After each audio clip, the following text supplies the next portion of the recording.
¿Qué tal, chicos? Bienvenidos al tercer programa de biología. Nos complace mucho que nos acompañen mi compañero José Ramón Zúñiga Salvatierra y Ángel Ruiz Andrade. Les explicaremos un evento que está ocurriendo en sus cuerpos justo en este momento. Así es, nos referimos al ciclo celular y en este tema hablaremos de cómo nuestras células se dividen constantemente. El objetivo de nuestro programa es el siguiente.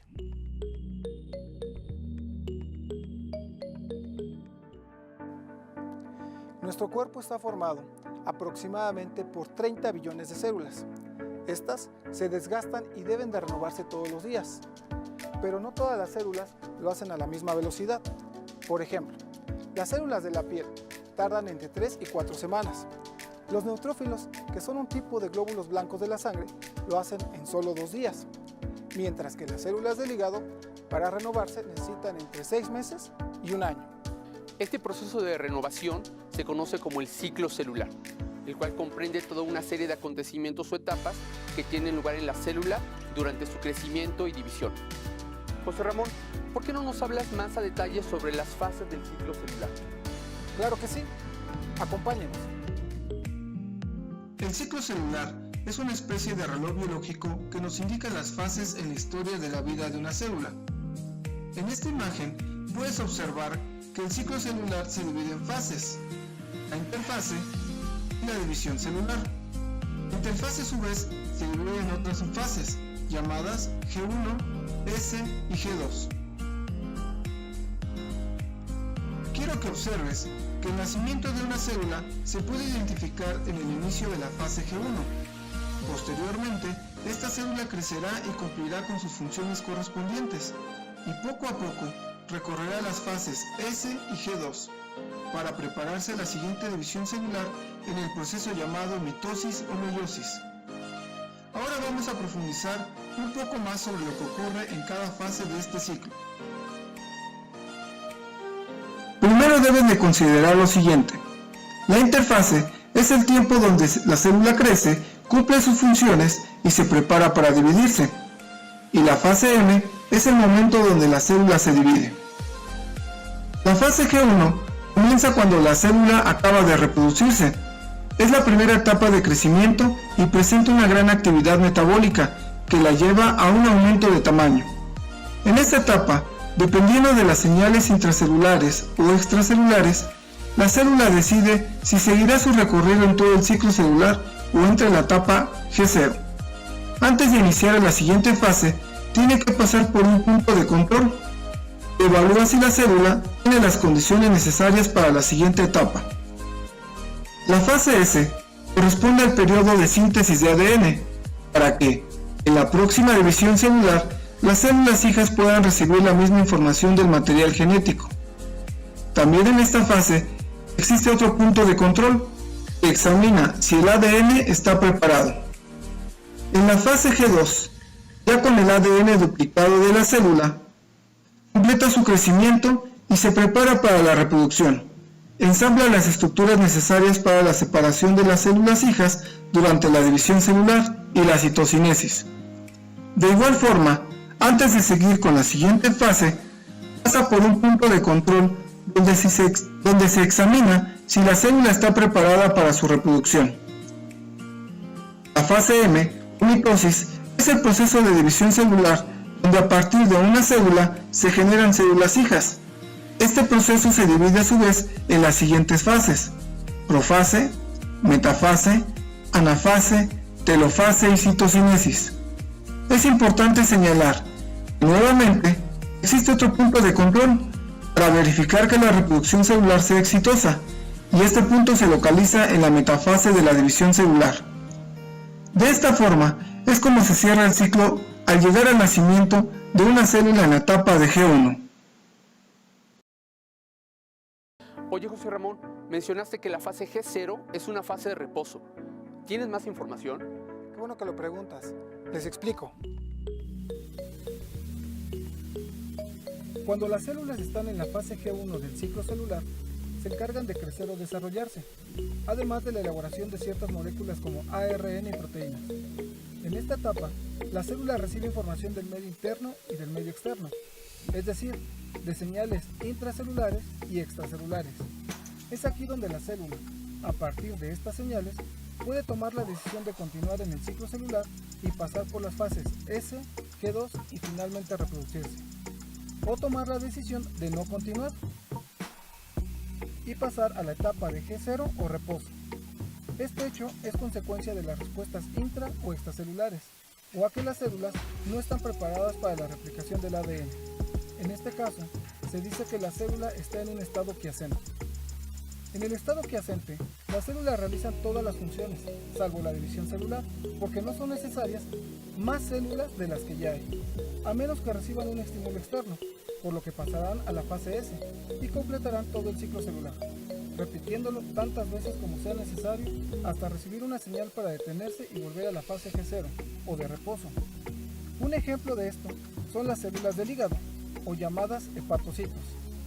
Estas entran a la fase de G0, pueden estar allí durante meses y después regresar al ciclo celular debido a estímulos externos, ya sea por la renovación normal de las células de este órgano o por algún daño que haya sufrido.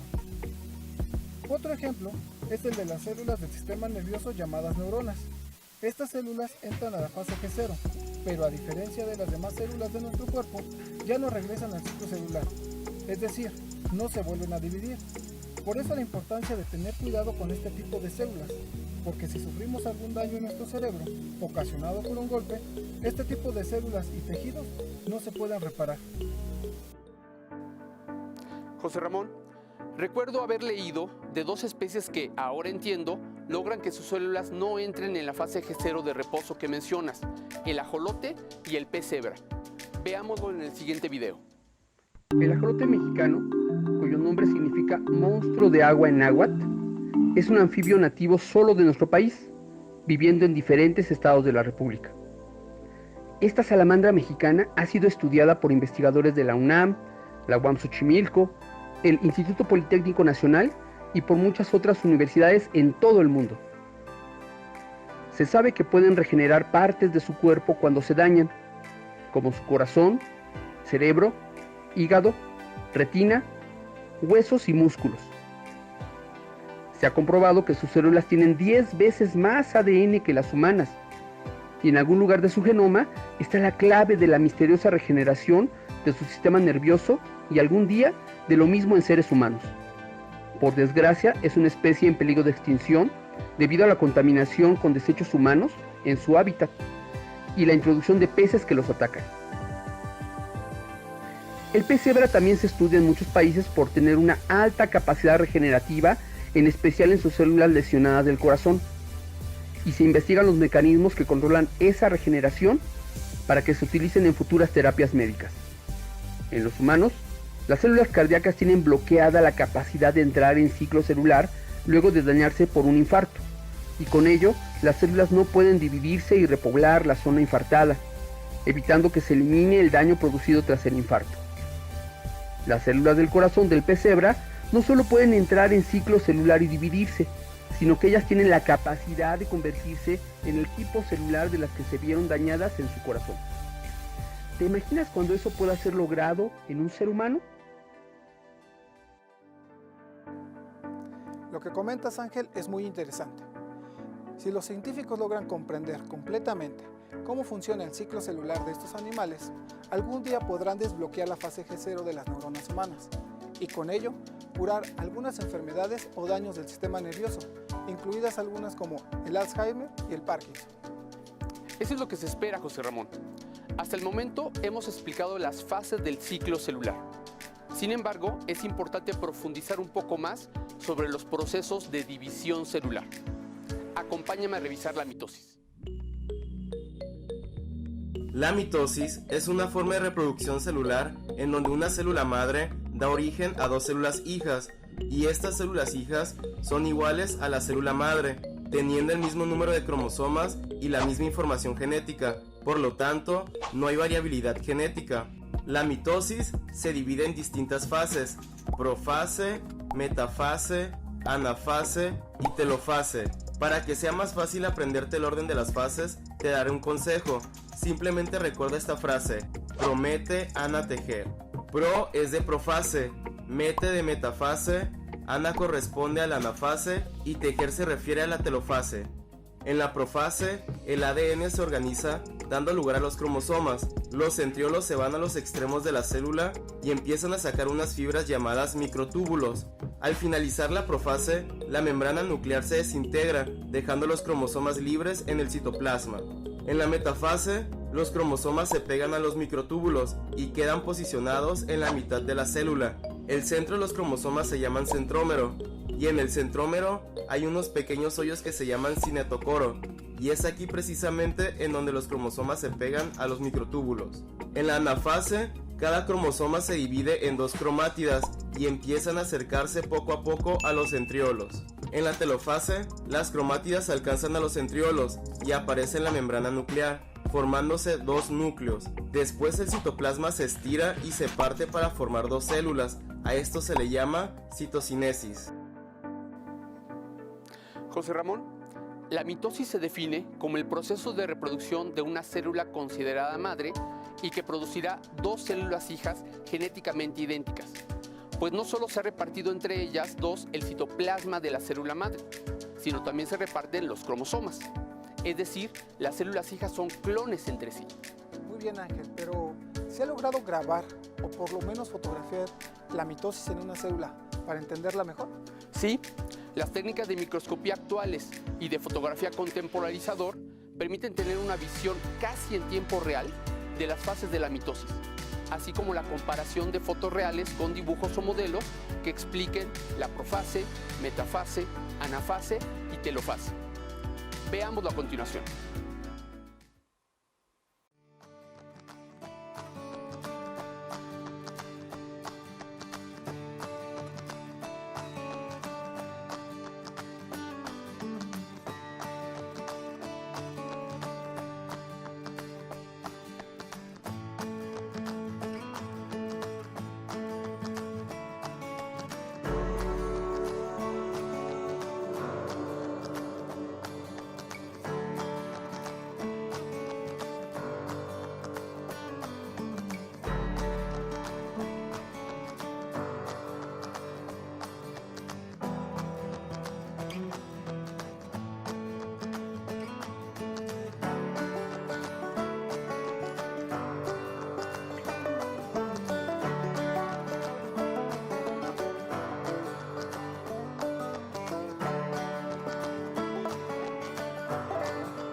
Me gustó el video.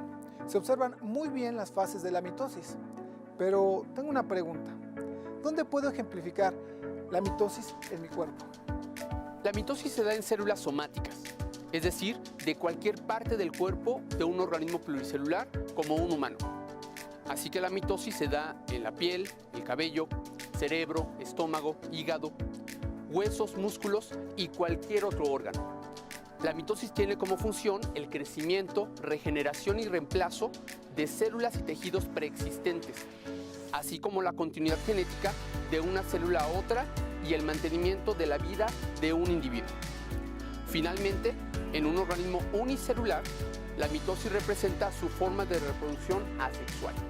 Lo que nos comentas es muy interesante. Las células realizan un proceso de división celular que nos permite vivir. Sin embargo, a veces las células presentan errores y esto puede generar algunas enfermedades, por ejemplo, el cáncer. Así es, José Ramón. El cáncer es considerado un desorden del ciclo celular. Les explico. El cáncer es una enfermedad causada por el crecimiento celular descontrolado y su multiplicación autónoma, invadiendo localmente y a distancia otros tejidos. Las causas del cáncer pueden clasificarse en tres tipos: las físicas, como la radiación ultravioleta o las ionizantes; las químicas, por compuestos como el asbesto o el arsénico; y las biológicas, causadas por la infección de virus, bacterias o parásitos.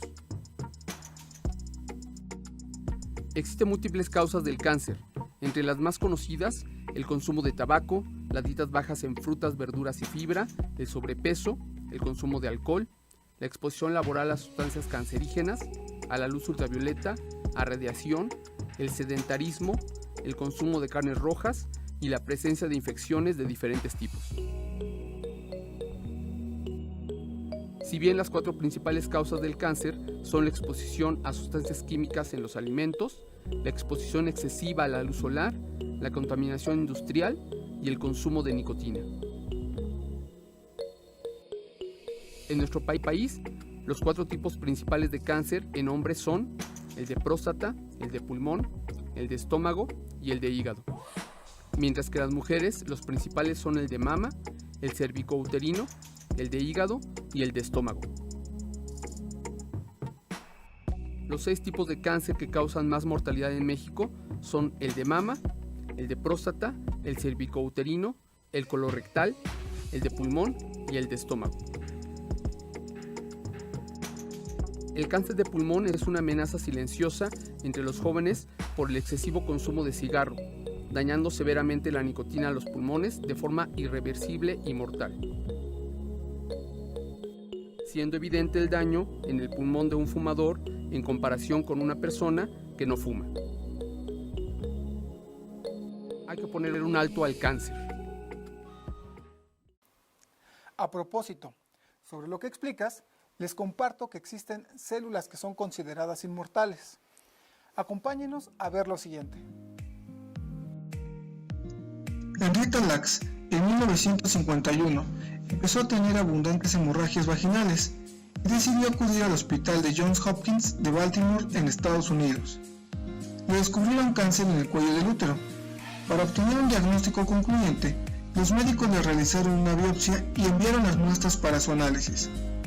George Otto Gay, doctor, quien en ese momento intentaba hallar una cura para el cáncer, también recibió una pequeña muestra. Sus trabajos se centraban en la posibilidad de hacer crecer células humanas en el laboratorio. Hasta ese momento, se había visto que una célula humana normal en un medio de cultivo adecuado se dividía unas 50 veces y posteriormente moría. Cuando Gay analizó la muestra celular de la señora Lacks, se quedó sorprendido al observar que sus células crecían y se dividían continuamente sin parar fuera de su cuerpo. Descubrió así una línea de células inmortal. Debido a su enfermedad, Henrietta Lacks murió el 4 de octubre de 1951. En ese mismo día, el Dr. Gay, sin permiso de Henrietta y de su familia, mostró a los medios de comunicación su maravilloso avance en la investigación contra el cáncer, llamando por primera vez a esas células ELA, en honor a Henrietta Lacks. Las células, desde ese entonces, han continuado dividiéndose y se han estudiado en laboratorios de todo el mundo. Es decir, las células de Henrietta Lacks se siguen dividiendo sin control después de casi 7 décadas de su muerte. Estas células fueron las primeras en crecer en un medio controlado, lo cual ayudó a diseñar protocolos específicos de cultivo que han llegado hasta nuestros días. Con el tiempo, se utilizaron para la creación de la vacuna Salk contra la poliomielitis, el estudio de los efectos producidos por la radiación y los vuelos espaciales en células humanas, el mapeo genético, los efectos de cosméticos y otros productos químicos e innumerables ensayos en cáncer, SIDA y enfermedad de Parkinson. Su capacidad de crecimiento y proliferación es tal que en los años 60 se descubrió que buena parte de los cultivos celulares a nivel mundial estaba contaminada por células ELA. El descubrimiento de las células ELA y su funcionamiento, sin lugar a dudas, ha permitido a la ciencia avanzar en la cura del cáncer y de otras enfermedades, además de sus diferentes aplicaciones en la industria. Es impresionante pensar que pasados 69 años de la muerte de Henrietta Lacks, sus células aún siguen vivas y sobre todo la aplicación que éstas tienen para la cura de enfermedades. Así es, Ángel. ¿Qué te parece si ahora revisamos otro proceso de división celular que no ocurre en cualquier tipo de células, sino en las células sexuales, llamado meiosis? La meiosis es un proceso de división celular en donde una célula experimenta dos divisiones sucesivas, dando origen a 4 células con la mitad de la información genética de la célula original. Las células que tienen este tipo de división celular son las células sexuales, espermatozoides en los hombres y óvulos para las mujeres. La meiosis consta de 2 etapas, meiosis 1 y meiosis 2. La meiosis 1 es igual a la mitosis. En la profase 1, el ADN se condensa, dando lugar a los cromosomas, pero estos cromosomas se van a mezclar entre sí.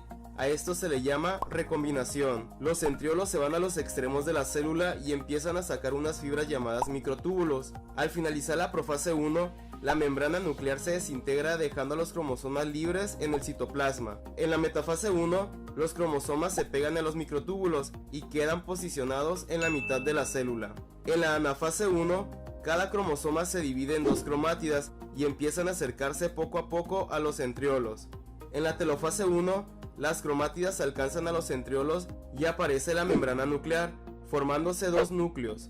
Después, el citoplasma se estira y se parte por la mitad para formar 2 células con la misma cantidad de cromosomas que la célula original. A esto se le llama también células diploides, ya que conservan la misma cantidad de cromosomas las células formadas a la de la célula original.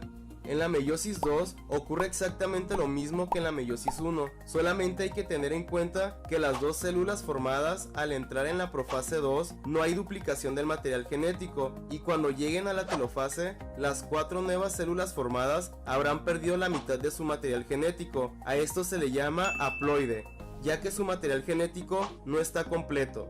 Estas células haploides vienen siendo los espermatozoides o los óvulos, y al momento que ocurre la fecundación, la mitad de la información genética la aporta el espermatozoide y la otra mitad el óvulo. Al unirse formarán una célula diploide que contendrá la información genética de ambos progenitores. Es importante resaltar que en la profase 1 de la meiosis se produce la recombinación genética. Por consecuencia, los óvulos y los espermatozoides son únicos entre sí. Esto favorece la evolución de las especies gracias a la variabilidad genética. Es cierto, pero me gustaría mostrarles a los chicos más específicamente cómo se producen los óvulos y espermatozoides.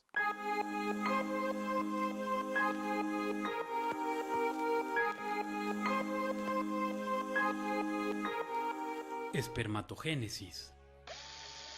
La espermatogénesis se realiza en varias etapas en 74 días, tiempo necesario para que se formen los espermatozoides. La primera etapa dura 26 días. Las espermatogonias crecen y se transforman en los espermatocitos de primer orden.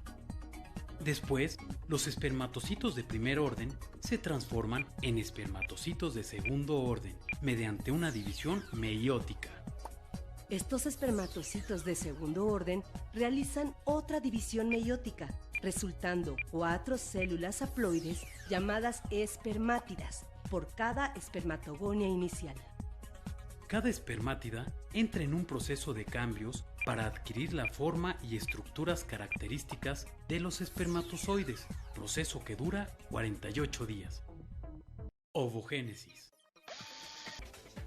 La ovogénesis es el proceso de formación y diferenciación de los gametos femeninos u óvulos, pasando por varias fases antes de ser un óvulo maduro con capacidad de ser fecundado.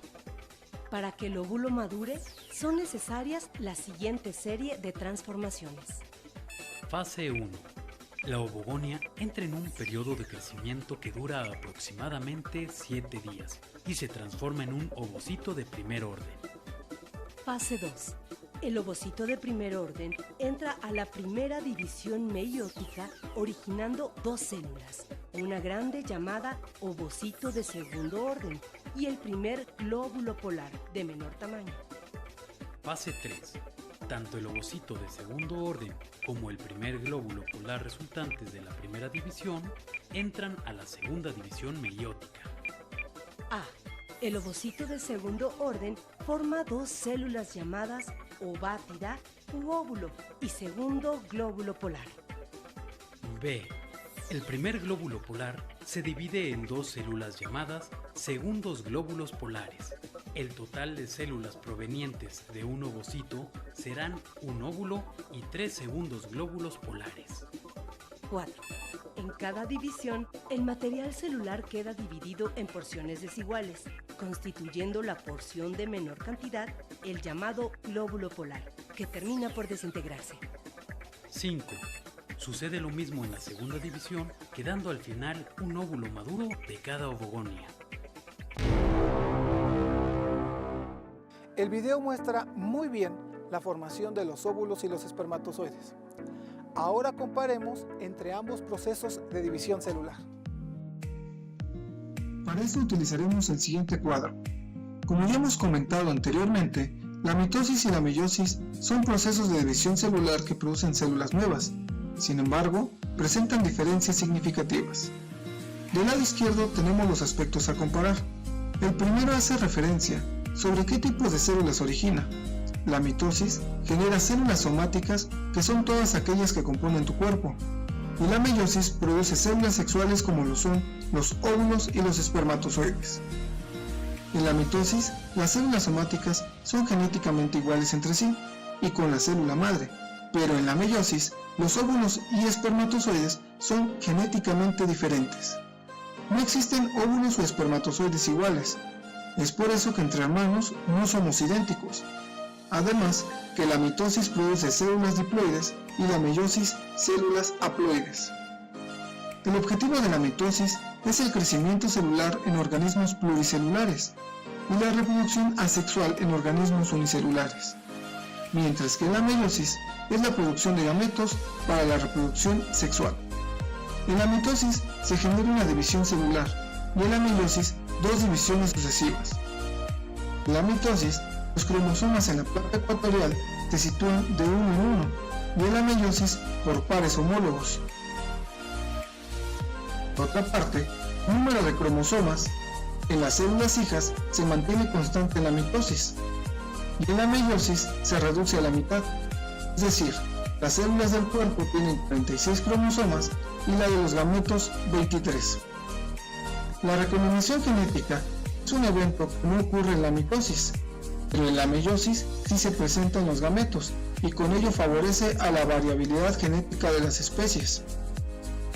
Si comparamos el tiempo de duración de cada proceso, la mitosis es más corta que la meiosis. Finalmente, para reforzar la comparación entre ambas divisiones celulares, revisemos el siguiente esquema. Se puede observar que la mitosis produce dos células hijas idénticas entre sí, mientras que la meiosis produce 4 células diferentes. La mitosis solo presenta una división celular, mientras que la meiosis muestra dos divisiones sucesivas con reducción del material genético, evento que no ocurre en la mitosis. Hasta el momento hemos revisado todas las fases del ciclo celular. En la fase G1, la célula principalmente aumenta su tamaño y es aquí donde decide si entra a la fase G0 de reposo o continúa en la fase S. Si decide entrar a la fase S, aquí duplica su ADN. Posteriormente entrará a la fase G2, donde la célula se prepara para la división celular. Y finalmente entra a la fase M, donde la célula se duplica. Con base a lo anterior, los invito a contestar las siguientes preguntas. ¿Cuál es la importancia del ciclo celular en las investigaciones científicas? ¿Qué proceso de división celular se activa si sufres una herida en la piel? Los 4 espermatozoides generados en la meiosis son genéticamente diferentes. ¿Esto es favorable o no para la evolución humana? ¿Y por qué? ¿El cáncer solo puede generarse por factores internos en un ser vivo?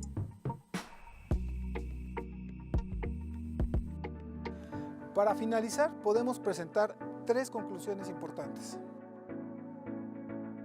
El ciclo celular se divide en 4 fases generales: G1, S, G2 y mitosis.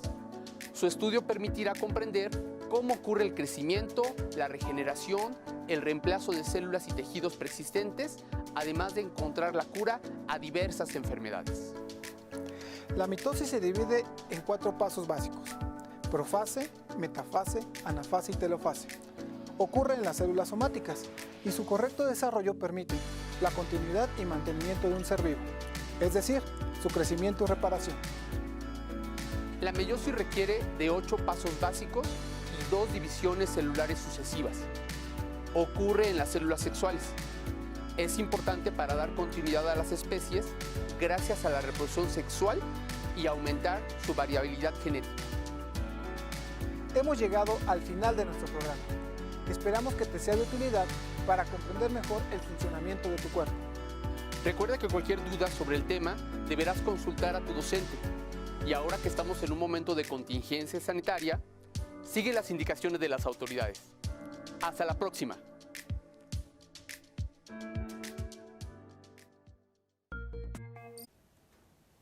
¿Qué te pareció el ciclo celular? ¿Verdad que es fascinante el mundo de la biología? Los contenidos que preparamos en Aula SEMS HD son realizados por tus docentes que con mucho cariño se preocupan y se ocupan de que avances según los planes académicos de tu escuela. Ese es el objetivo primordial del espacio común de la educación media superior, lograr que a pesar de la emergencia sanitaria que hemos enfrentado desde el mes de marzo, tu aprendizaje no se detenga. A lo mejor por momentos parece complicado estudiar desde casa, te distrae la televisión o el juego de video, pero quiero invitarte a que te sigas esforzando para cumplir tus metas escolares. Y si te empeñas, te aseguro que recibirás en tus calificaciones el premio a tu esfuerzo. Hasta la próxima. Continúa respetando las medidas sanitarias y pronto podremos volver a la escuela. Mientras tanto, sigue estudiando y preparándote para el parcial. Recuerda que si tú o alguno de tus familiares presentan fiebre, tos o dificultad para respirar, deberán de buscar atención médica de inmediato. ¡Nos vemos!